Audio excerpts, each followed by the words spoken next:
In the summer of 1944, while Europe trembled under the weight of war, a secret American unit prepared to fight not with bullets, but with illusions.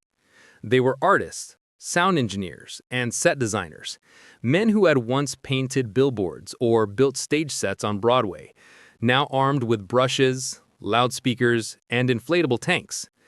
Officially, they were the 23rd Headquarters Special Troops. Unofficially, they would become known as the Ghost Army. Their mission was simple, yet extraordinary: to deceive the Nazis into believing entire divisions lurked where none existed, to turn the tide of battle with shadows and sound. On a misty morning at 10 a.m., farmers in northern France might have seen American convoys rumbling past, armored columns stretching into the horizon. But look closer and the illusion unraveled. Rubber tanks swaying in the breeze, wooden planes parked on fields, jeeps fitted with loudspeakers blasting the roar of non-existent battalions. From a distance, it was perfect. From up close, it was absurd. Yet, in war, distance was all that mattered. Reconnaissance planes snapped photos of what seemed to be hardened divisions, and German generals shifted their forces accordingly. Each deception was a performance, staged under the threat of discovery. Sound engineers stitched together tapes of marching boots, clanking armor, and shouted commands, broadcasting them through massive speakers that could be heard for miles. Radio operators mimicked the chatter of real divisions, sending coded messages that hinted at offensives which never came. The men became actors in the greatest play of their lives, wearing uniforms of units that weren't there, scattering fake insignias, and even staging campfires for phantom soldiers who would never march. But illusions could not mask danger. More than once, German patrols stumbled too close, bullets cracking through the flimsy skins of inflatable Shermans. The artists ducked for cover, hearts pounding, knowing one captured secret could unravel the entire masquerade. Yet, the deception held.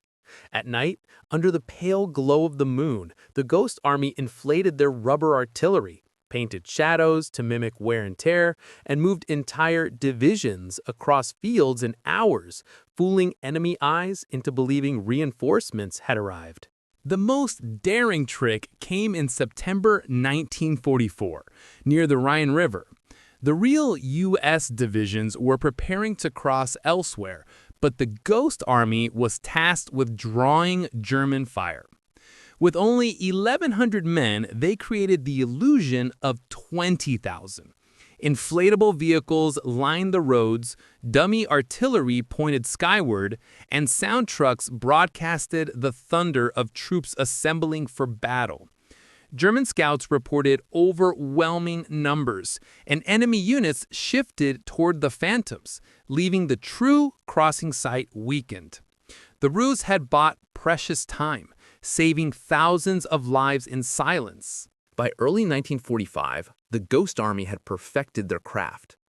They staged more than 20 major deceptions, each one more daring than the last, their greatest performance unfolding along the Rhine in March. As the Allies prepared for the final push into Germany, the Ghost Army lit decoy campfires, rolled out convoys of air-filled tanks, and fueled the night with the sound of engines.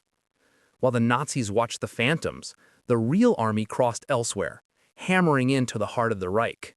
And then, as suddenly as they had appeared, the Ghost Army vanished. Their work was classified, sealed in silence for decades. The men returned home, resuming their lives as artists and designers, never speaking of the illusions they had conjured in the fields of Europe. The world celebrated the victories of Normandy, the Bulge, and the Rhine, but the shadows remained.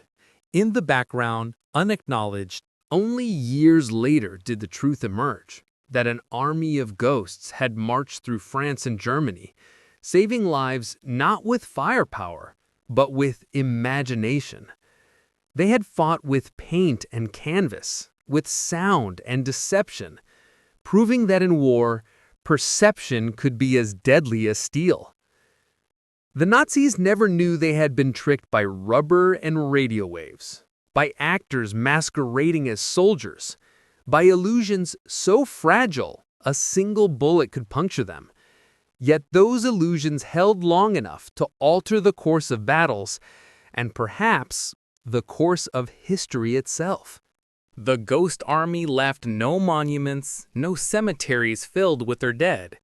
Their legacy is harder to see, but it lingers in the silence of declassified files, in grainy photographs of rubber tanks sagging in the sun, in the stories of men who painted shadows across Europe. It was war as theater, deception as weapon, and a reminder that sometimes the greatest victories are won not in the clash of armies, but in the mind of the enemy who never saw the truth until it was too late.